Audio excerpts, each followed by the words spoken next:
Saudara, tim patroli Satuan Samapta Polres Langsa melakukan penertiban sekelompok remaja yang diduga akan melakukan balap liar di seputaran lapangan Merdeka, Kota Langsa. Selain memberikan pembinaan, polisi juga meminta agar para remaja tersebut untuk menghancurkan sendiri knalpot bising yang mereka gunakan.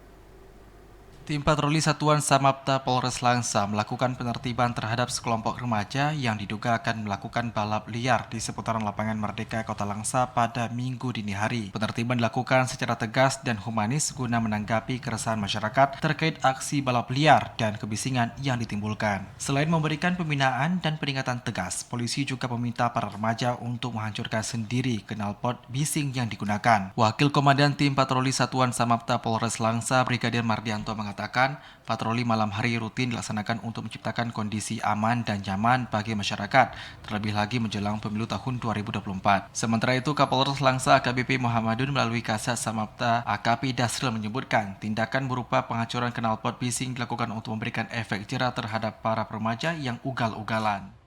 Kami tim patroli berhasil mengamankan sejumlah remaja yang telah melakukan ugal-ugalan, diduga akan melakukan aksi balap liar yang sangat mengganggu dan meresahkan masyarakat.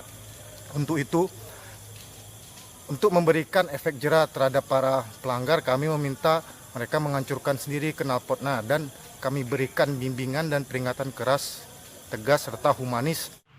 Dasril juga meminta para orang tua yang memiliki anak remaja untuk memperketat pengawasan agar tidak terlibat aksi balap liar maupun hal yang dapat mengganggu keamanan dan ketertiban masyarakat. Dari Langsa, Mulyadi TVRI Aceh melaporkan.